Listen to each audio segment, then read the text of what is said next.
Welcome and thank you for being here. This podcast invites you to journey through conversations which share the fascination of the physical matter we inhabit, the breathing body. These conversations explore its inherent intelligence, movements, and healing. I'm talking to people from various fields of research and practice, such as osteopathy, dance, somatic practices, anatomy, embryology, spirituality, and many more. Would you like to learn about our miraculous body and be inspired in many new ways? Then this podcast is for you. My name is Flurina and I'm the host of this podcast. I'm an osteopath with a background in dance and yoga and based in London, where I practice, lecture and research. I hope you enjoy these episodes and I'm looking forward to hear from you.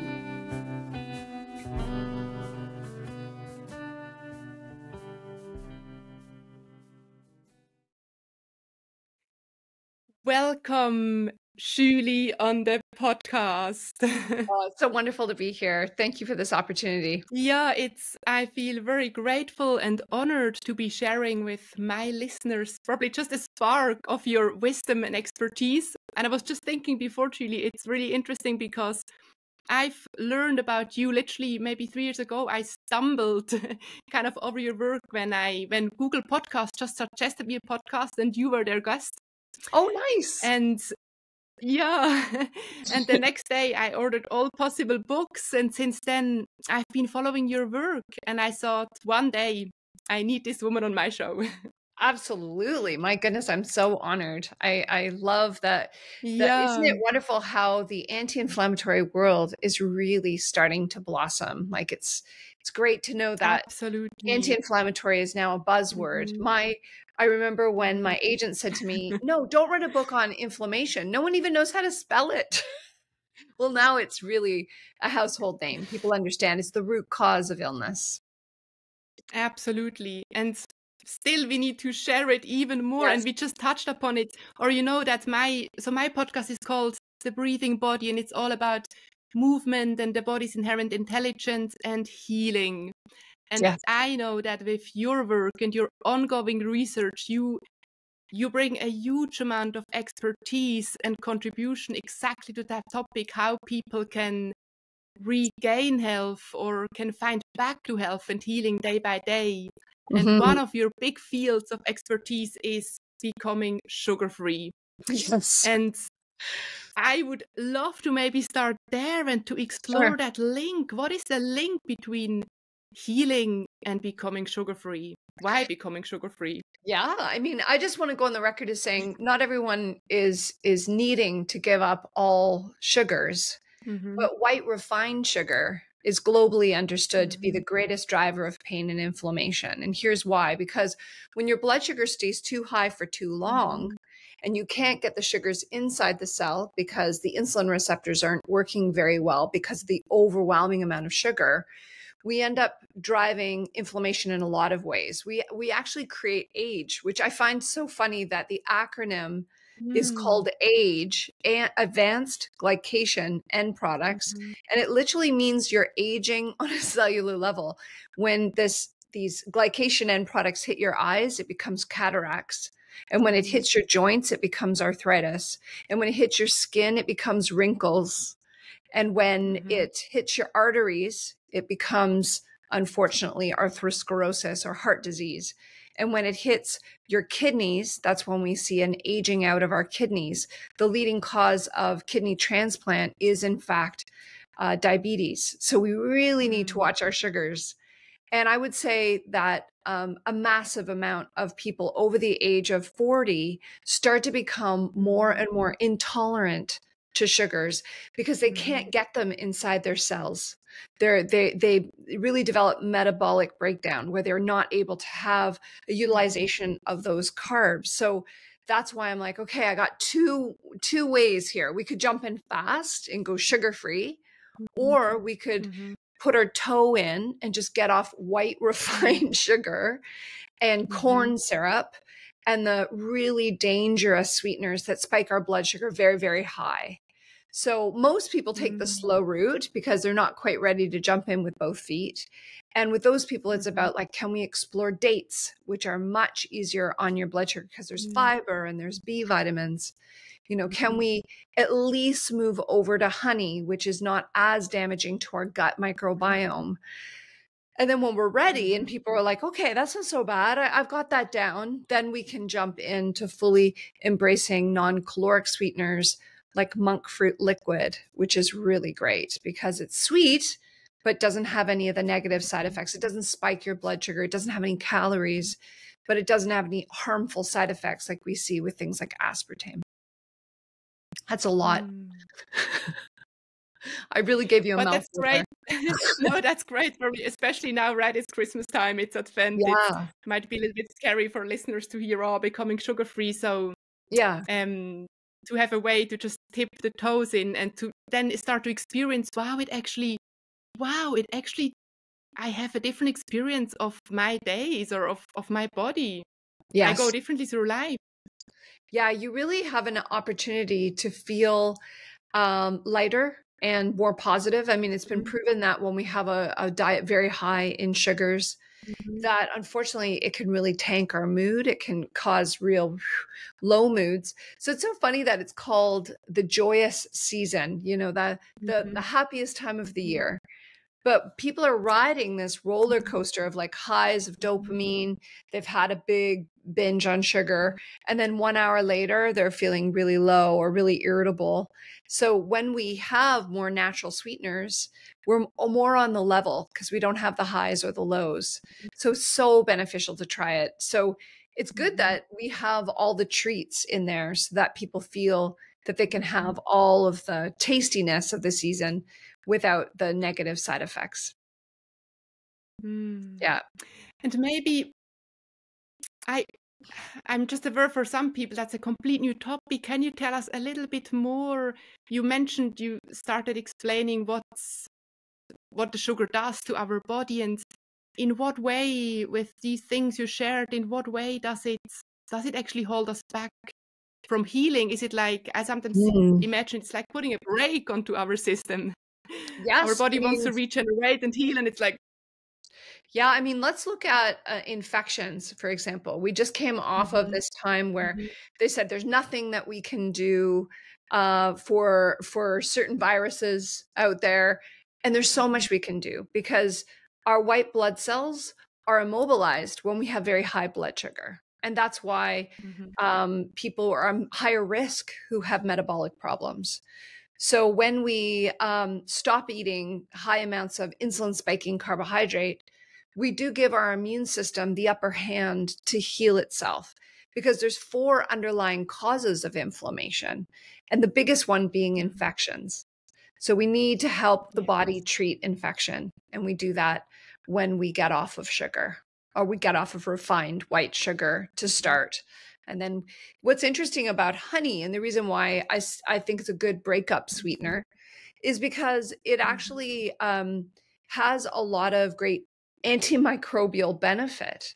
Like we know that if we stuck it in a wound, it'll actually heal it very effectively because the honey actually creates a seal and prevents infection. That's why having very strong honeys like Manuka honey, which is a therapeutic honey, on a raw sore throat actually helps to fight the infection of the throat. So it's really neat that we do have some superpowers within sweeteners if we know how to use them correctly. What are other superpowers within sweeteners? Manuka honey? Well, Manuka honey is very, very strong. Yeah. What is interesting is you often see a number after Manuka, like Manuka 10, Manuka 20, that actually is showing you the power of that honey and how it can kill bacteria, it can kill fungus. So very strong medicinal honeys are shown to be even killing candida, which is a yeast infection that most people feel they have to forego all sweeteners. But the big thing is when you want to have the medicinal benefits of honey, you should eat it raw. You shouldn't cook it at high temperatures because that high temperature knocks out the antibiotic effectiveness of it. So whenever possible, enjoy a raw dessert. And that's why you'll see, like, for example, I have a delicious key lime pie that's very popular. And using raw honey in it is a wonderful way to go. And you don't have to buy the Manuka honey, because I know it's highway robbery. You can use just a good wildflower honey, and that would have equal medicinal benefit. But you want to look for the word raw, because raw honey has, you see the texture difference, right? You can see it looks creamed. It's coming out of the hive much more lively, with more of its antimicrobial benefit when it comes out of the hive than when you cook it down. Yeah. So maybe these sweetener superpowers could be a great way for people to deal. I was thinking, it's Christmas time. How do you deal with these cravings? Yeah. Or sure. how do we get over the cravings, or how do we master the sugar cravings in these periods when we try to maybe become more sugar-free? I think a big piece is to also what I like to call 3 food interference, where before we go straight to the treat, we actually eat some protein, some fats, and some fiber, because that's been proven to balance your blood sugar. So I ran an experiment on myself. I actually wore a continuous glucose monitor, or CGM for short.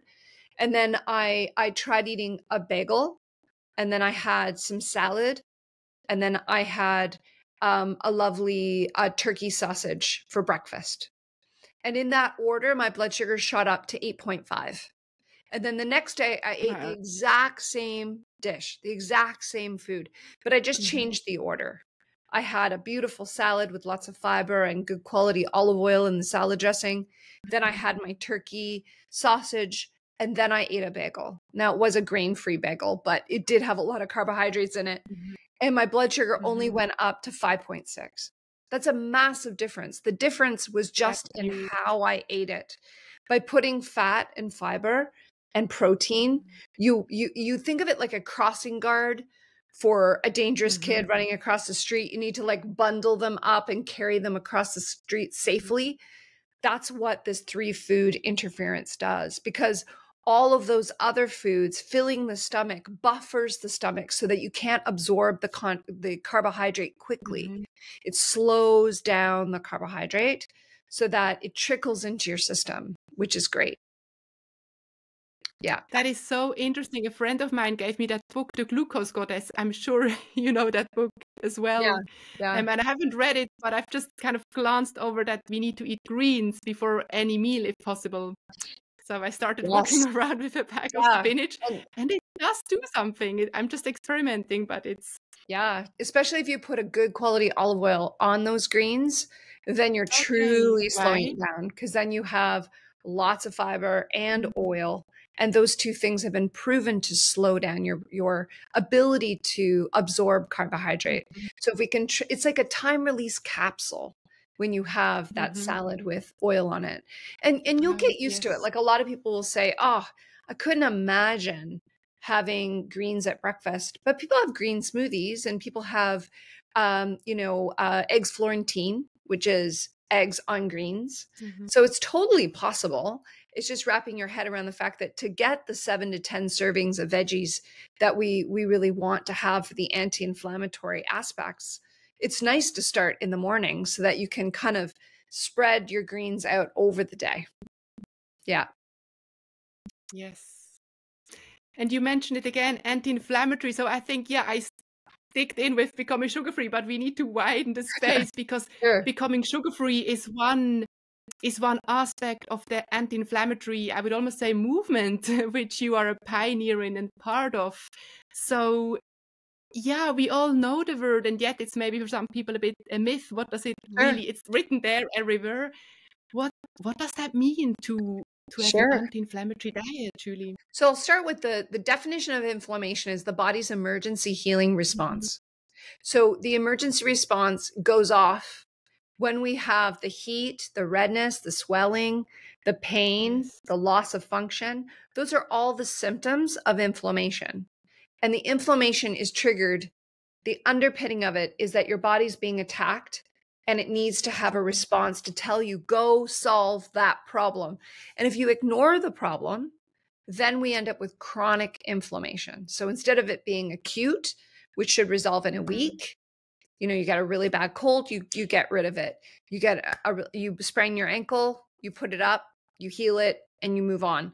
But what if you don't resolve it? That's when it turns into that chronic inflammation, where a lot of people turn to anti-inflammatory drugs, but those come at a real side effect, right?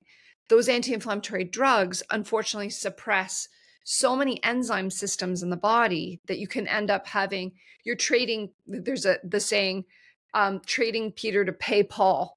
You're unfortunately taking this negativity away, like maybe you're taking away a really bad headache, but then you're increasing your risk of heart disease on the other side. So that's why I'm always like, if we use natural remedies, we end up reducing the inflammation appropriately, but we also reduce the risks of all the other forms of inflammation. That's the benefit, is the fact that we have side benefits instead of side effects. There's side effects of many drugs, where naturopathic remedies and the foods of anti-inflammatory healing have only side benefits. So people come to see me because, I need to really address my IBS. I have terrible bowels and my digestion is off and I really need to deal with this. But what they end up getting as a side benefit is they lose 30 pounds, their moods are boosted, they're mentally clear, and they don't have the diarrhea and constipation. So it's so great when we address the underlying causes. So what are they? We talked about infection already. I like to call all the issues around inflammation fall into 4 categories, the 4 causes of inflammation. I like to call them the 4 I's, because everyone knows 4 I's from a librarian. So think 4 I's for a minute. So it's infection, huge. Then the number 2 is injury. Of course, we twist our ankle, we put out our shoulder, we have like a classic wrist injury from overuse. That is something that we really can use movement with your breathing practices, alkaline, just like you would suggest. And then we want to move into an anti-inflammatory menu to reduce the painful inflammation. And we might want to pull out a couple herbs too, to help address the inflammation, to really get people over that hump. So injury, infection. The next one I'd like to talk about is irritation caused by toxicity and caused by food allergy. Because unfortunately, if you're eating something you're constantly allergic to, you're creating a massive immune response in the gut that's saying, red alert, there's an incoming invader, fight it off, fight it off. And if, say, you are profoundly allergic to gluten, but you keep eating it, it may become autoimmune, where that ingestion of gluten becomes an attack on your thyroid. So that's why I'm always like, ooh, you have a thyroid issue. We know you have Hashimoto's. We really want to look at if you're intolerant to gluten. Let's go run a GI map test and see, in fact, if you are intolerant to gluten. Because if we take that one irritant out, like sandpaper on the digestive system, if it's finely pulled away, and we give you lots of delicious breads, I have like multiple recipes that replace the gluten, or you can buy it commercially, then all of a sudden, my gut feels calm and happy. And the Hashimoto numbers, those antibodies, come down into regular range. So there's the irritation. And the very last one that no one thinks about is imbalances. Think like what women are like right before their cycle. They're often having an imbalance causing the PMS symptoms, right? So we need to balance blood sugar and we need to balance our hormones, because if you have high blood sugar, you're going to throw off your other hormones. That's really been proven. And we need to also balance nutrient density, because unfortunately, a lot of people are overfed but undernourished. So they're overfed. They're eating way too many carbs. They're eating way too much volume, but they're not getting vitamin A and B and C and zinc, all those nutrients that we need to truly have anti-inflammatory power. So that's why I'm a big fan of getting to the root cause. Yeah. I think it's so important, or I'm really, I think, wow, thanks for reminding with the allergy. I'm just thinking now how probably a lot of people actually go through life with unrecognized or undiagnosed allergies. Is that a fact? Oh, yeah. Because we don't just want to look at profound allergies. Like, for example, if I eat almonds, I immediately start coughing. If I eat a persimmon, my throat will close up. People kind of think allergies are life-threatening, like, oh, you ate a peanut and you need an EpiPen. It can also be very subtle, and it can be, instead of a full-blown allergy, it can be an intolerance, where when you drink milk, you don't have the enzyme to split down lactose into galactose and glucose. So you're just constantly bloated, farting, low energy. You don't really see that as a profound allergy, and you just keep eating the ice cream. And we often become addicted to what we're intolerant to because we get a big hit of adrenaline when we eat something we're allergic to. So we can become into a cycle of always eating. Like, don't be surprised if you're allergic to your favorite food. Like, my favorite food was bowls of cold cereal with corn, like corn cereal with lots of cold milk on it. Well, I was profoundly allergic to both. And the second I got rid of that, my stomach just got so much happier. Yeah. That is so interesting. That's an invitation for all of us from tomorrow onwards, just to observe for a couple of days, maybe, what is actually the food which I really love, I really crave. Yeah. And how do I feel after? What do I notice excessive wind or bloating or whatever Definitely keep a journal. those are? Yeah. That's my big thing for everyone. Please keep a food journal and just start to notice when are you self-effacing and really having social anxiety? When are you feeling heartburn? When are you having really bad bowel movements where you're just getting tiny little rabbit pellets out of you, or you're having loose stools? Like, all of that should be noted. And then we start to trace back our food choices. We take something out and observe, did it get better? Oh, I start to feel better. The problem is a lot of people eat really complex foods with 3 or 4 allergies in it at once. Think lasagna or pizza. That can have a whole bunch of allergies all in one bite, you know? So we do kind of have to tease it out. And that's why trying the anti-inflammatory menu on for a while, where we knock out all the dangerous foods and really the common allergies for at least 2 months. And then we put them in one at a time really carefully, then we can really get a snapshot of what's going on. You mentioned heartburn, Julie. Is it from your experience? Because the common thing is you think, oh, I've heard so much about heartburn recently from patients. And what we think is, I've eaten too much and the stomach is overfull and that's why I get the heartburn. But is it maybe equally as much caused by eating, not necessarily too much, but by eating the wrong things or the wrong things for that individual person? Can you say more about why do we get heartburn? Yeah, I mean, heartburn really can be a lack of digestive enzymes because we're stressed. So a big piece of it can be the stress response. Have we done our breath practice today? Have we done any movement today? Have we done anything to take care of ourselves to go out of fight or flight into rest and digest? So if you're not in your rest and digest state and you're eating something while you're watching like hyperviolent television, which is really prevalent today, then that's going to put you in a mode where nothing digests because it's just sitting there in a holding tank. Our digestive system, the peristalsis, relies on us not being in fight or flight. So that's the first place I look if someone has indigestion. And then we have to look at, is your stomach damaged from a long time of eating refined food? Have you lost the capacity to break your food down? And do we need a few crutches? So one of the big crutches I can share here, if I have it, I think I might have it. I think I have it. I use some digestive bitters. Something very, very bitter under my tongue will create a ton of digestive juices. All of a sudden, my whole body goes, oh, I'm going to make more protease. I'm going to make more lipase. I'm going to make all these digestive enzymes. And anything that ends in an ACE is typically an enzyme, and it splits your food apart like little scissors. So when you say, oh, I've eaten too much, is it the fact that whatever amount you ate is not broken down with the little scissors of the enzymes, right?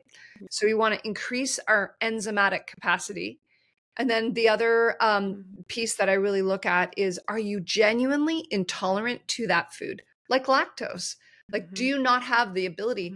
What if you lost your ability to eat dairy at 5?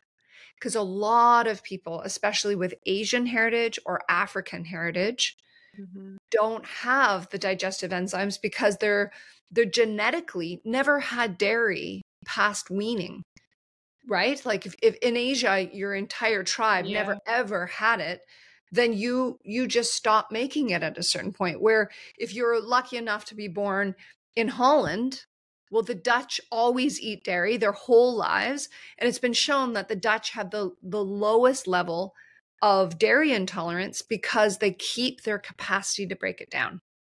So it really does depend on the person. And that's why there's, I believe, 8 billion diets for 8 billion people. We can't say there's one way. You're never going to see like dogma from me, because every single person has a different menu that feels good in their body. I just help you find it. Yes, I love that you're saying that, because my big message with that work and my podcast project is to very much bring people back to that fact that our body is our best teacher. Yes. And that the number one thing we all need to do is, right, to reconnect to this amazing physical matter we inhabit. And there are so many messages we get day by day, and it's wonderful to now be talking to you and to actually share with the listeners, hey, even regarding my food and my nutrition, before taking a shitload of medication or running to a lot of doctors, maybe by having, like you said, a food diary, and maybe you can share a bit more about how could that look like. They might gain so many insights. Sure, absolutely. So with a food diary, it's super easy. You can just do it on your phone. There's certain apps that I like to use because it will tell you specifically how many carbohydrates you've eaten, how much protein you're eating. Because instead of counting calories, which really don't tell you anything about quality, I prefer to kind of make sure that I get at least 100 grams of protein a day. And then I really like to look and see, have I had too many carbs today? Because if I eat way too many carbs, then my blood sugar is going to be on that roller coaster. So I really like to measure those two things. And with good fats, I don't really measure them so much as just try to look for the best ones. Because quite frankly, fat's like a whole other topic.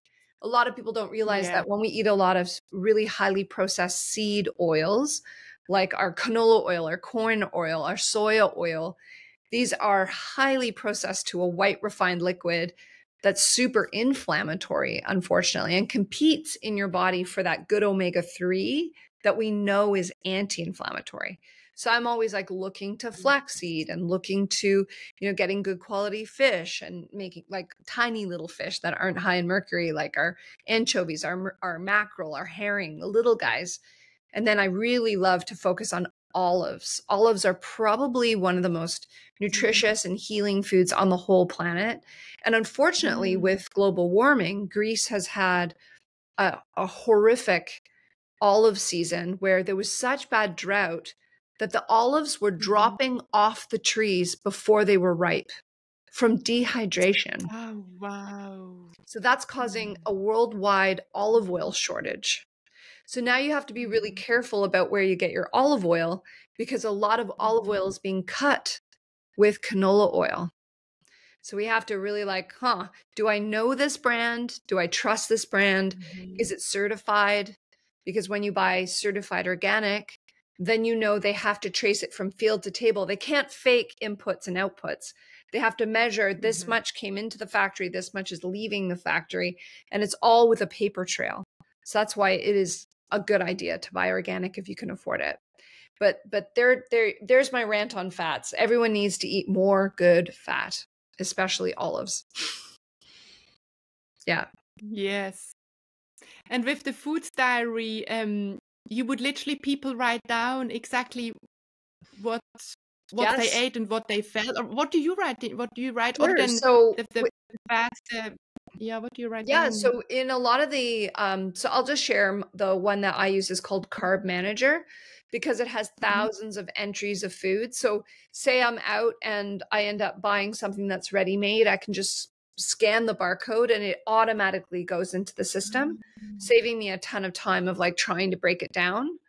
But if you're eating really basic foods at home, it's just so easy to track, and then you can add a note about how you feel afterwards. But you can also just run a paper journal, like some people really like analog, where you have two columns, the food you ate, well, 3 columns, the food you ate, how much you ate, and how did you feel right after eating it. And then you can also sort of trace a few hours later if you're feeling poorly from that food choice. Because some people get high off the food they're eating, especially if you were to eat a piece of chocolate cake, you're going to feel giddy for the first hour, right? You're going to be like, yay! But then how did you feel after you came down off that high? That's what needs to be noted as well. Did you have insomnia that night? Are you irritable? You know, it's important. Yeah. I think that's such an inspiration because, you know, this body carries us through every day. It does so much for us. And yet most of us, I absolutely agree with you. We are overfed, but undernourished. And actually, we so deserve to be overnourished and rather overnourished and a tiny bit underfed. Yes.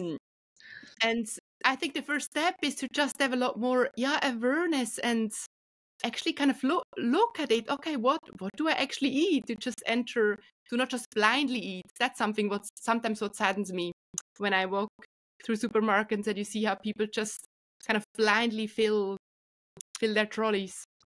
And I think what's sad is a lot of people have this idea that healthy food is expensive. But if we go by nutrient and not just by calorie, actually healthy food is cheaper. Because if we look at potato chips, for example, potato chips are now up to $50 a pound. Because we have to remember they're only sold in 100-gram bags. And in the 100-gram bag, so you can times that by 10 to equal a kilo. So you can see how much that becomes expensive, right? Where if we look to a potato, that same food is only a fraction of the cost. It's 50 cents. So a 50-cent potato can become maybe $6 or $7 worth of potato chips. So when people say to me, oh, you know, health food's expensive, I'm like, junk food's expensive. Look at junk chocolate. Look at all of these foods that are processed meats. You know, it's cheap. It's like roast beef.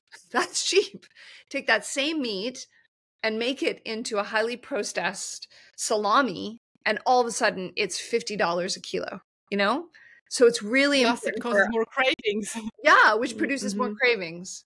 And the nitrates are terrible for you.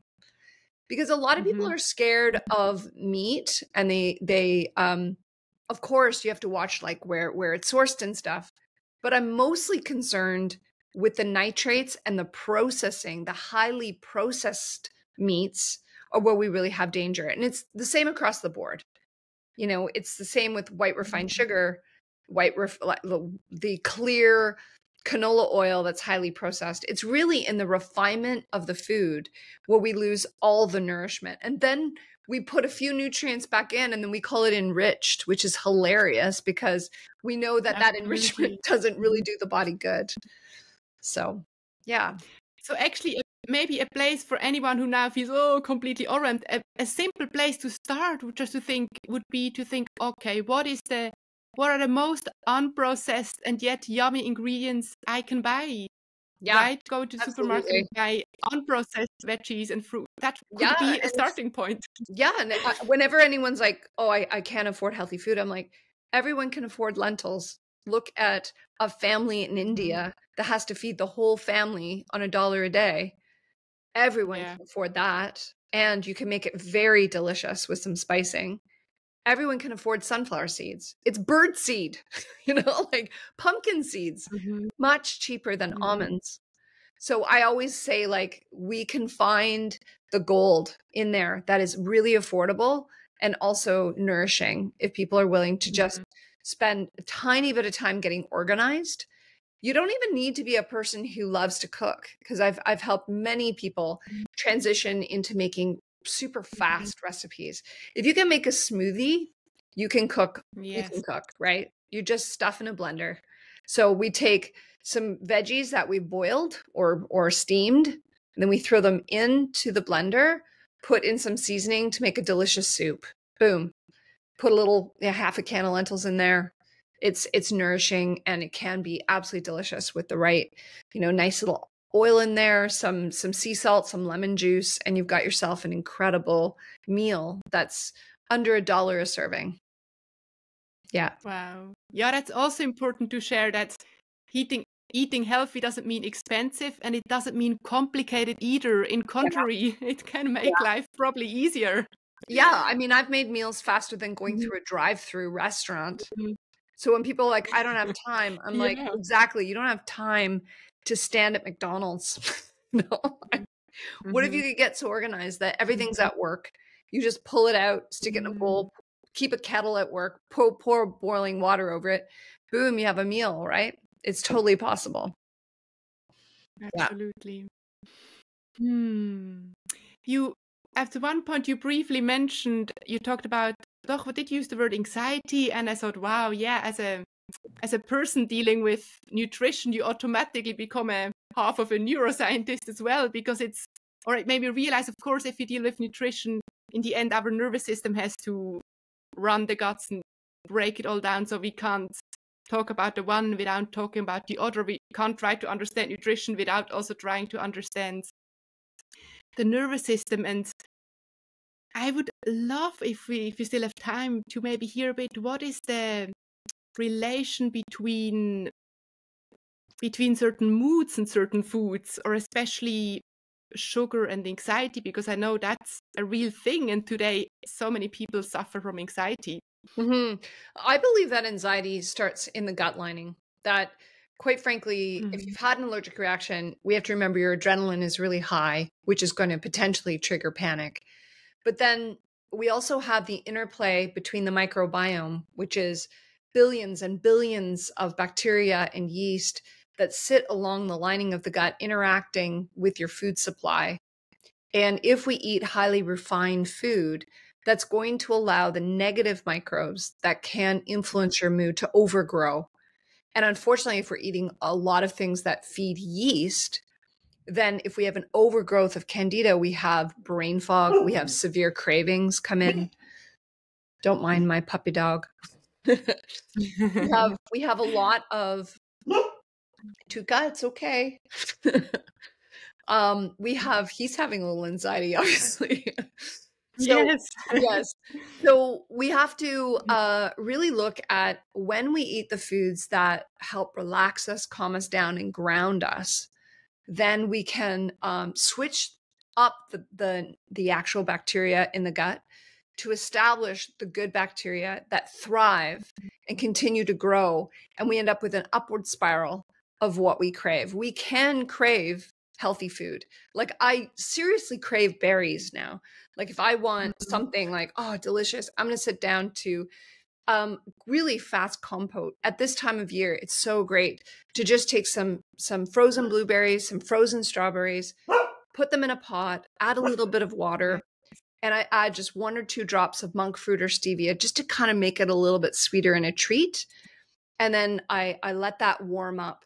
And then as it comes off the stove, I might add in a little bit of coconut yogurt or some protein powder. I really like to have like a good quality protein powder and sit there and just enjoy that like a very decadent berry compote. I would say very similar to having, a lot of people would have ice cream sundaes. This is kind of like a warming, soothing, healing version of that, where when you eat warm food, taking me to the hot detox, you really take the pressure off your digestion, right? Because freezing cold has been shown to slow down peristalsis and have a much harder time on your digestive system than when we embrace the warm foods. And could you maybe sprinkle some cinnamon on there so that you've got that comforting flavor that everyone craves, but it also aids in digestion. So there's a lot of herbs that are called carminatives that are helping you reduce your bloating and helping to just establish proper blood sugar. Because now we know that a 1/4 teaspoon of cinnamon actually stabilizes your blood sugar very effectively.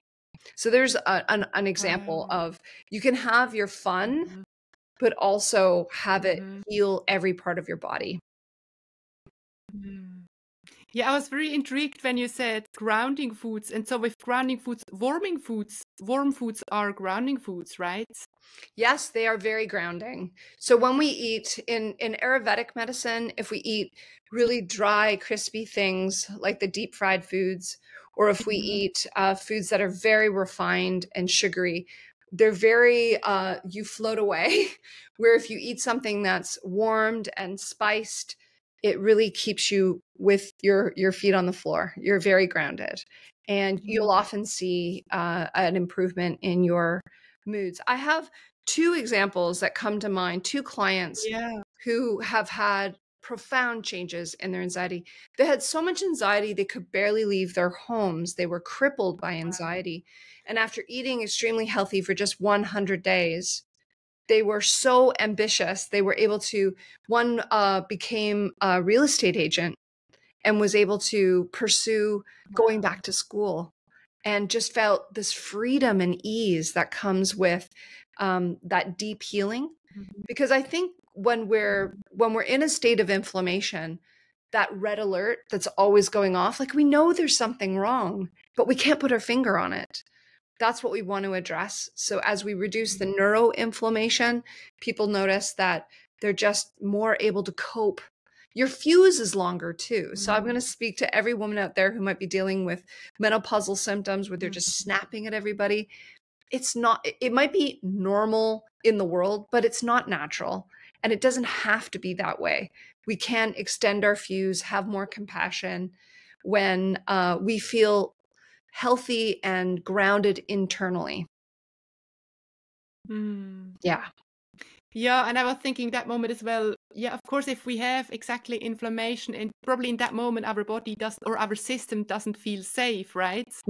And with then changing the way we eat, we probably also change the way we prepare the food, maybe different pace, different rhythm, and it's just the whole. I mean, I'm thinking in that moment, I would say the whole system or body gets a different message. Wow, someone actually cares, someone looks after this physical structure, and it probably becomes a really holistic experience, which then literally creates a different platform or environment for the body to thrive. So true. And that's why we actually run an anti-inflammatory support group that's very affordable. And we do this really important focus on the 5 pillars of longevity, because we want people to understand that whenever you feed one of these pillars, they're all going to circle around and support the other pillars. So say you come to us because you're worried about your food, but you focus on your breathing, you focus on your movement, you focus on your purpose, you focus on connection. That's going to give you strength in order to strengthen your nutrition pillar, so that can be another way around it, instead of always saying, okay, I have to eat right, I have to eat right, I have to eat right. We notice an upward spiral when people start approaching it from any self-love. Because let's face it, all these things we're talking about, it's just an act of self-love. Yeah. Eating well, moving your body, breathing deeply. It's just a way to say to your body, I am safe, I am heard, I am loved. Absolutely. Yes. Yeah. And I love that you mentioned these 5 pillars. I think that brings also some almost playfulness and lightfulness into the whole topic, to know, hey, I can also just play around. Maybe one day it's easy for me to engage with movement and I go for a long walk, and another day I have lots of energy to really look at what do I cook, and one day that might be a bit more difficult, but I did go for my walk, and the walk will change the way my body digests, etc. I get a sense of playfulness. I have 5 possible doors. Absolutely. To enter health. That's why we even have like a calendar, like a check-off calendar, almost like an advent calendar, that allows you to sort of check off the habits over the month. And then you're so excited that it's a game. It's all a game, right? We're just playing the game of life at the highest level we can. And if we engage and make sure we have the connection piece, then it makes life so worth living and so much more joyous. Absolutely. Absolutely. Yeah. Yes, a game of life, and with every step we take, it brings us more towards, doch, true love for ourselves and knowing I deserve that, right? Yes. Because, we deserve to take care of ourselves. That's why we are here. I love that you're saying that, because it really does come down to deservability. So many people feel like, I always ask myself, because I used to be a workaholic, like, why did I feel I had to work that hard? It's really trusting that things flow to you easier when you do take care of yourself. So it is it's an act of faith a little bit, but it's such a worthwhile investment, and it just again has side benefits. It has side benefits, right? Absolutely. Yeah, and if we take care of ourselves, we are there also. We bring more to take care for others. Yes. And we will have different ways of how we interact and engage, and by that actually I just think how wonderful is that, especially in today's world, right? By starting to look, what do I eat? And then how do I feel? We actually make a huge contribution to this world. Huge. And it's also a way of making this world a better place from so many perspectives. So true. So true. I love that. Because at the end of the day, purpose is one of the greatest of the pillars, right? What are we here to do? And if we take care of ourselves, then we have the strength and we have the brain power as well to manifest what we're meant to do, which is great. Absolutely. Yay. Purpose. There are no more words for me to say. That's a wonderful note to end on. Yeah. Thank you so much. Thanks for your purpose in creating this amazing platform to share. It's beautiful. It's beautiful. Yeah. You're very welcome. And yeah, I will put all your links and book titles into the show notes, because we kind of gave many nice little flavors and idea onto which path listeners could go on. And great. There is a lot of good stuff out there from you. Yay. Thank you so much. Yeah. It's really great. I look forward to seeing the end product. It was I felt we were in our flow together, which was lovely. Yes, I really enjoyed talking to you. Yeah, thank you. Thank you so much. Okay.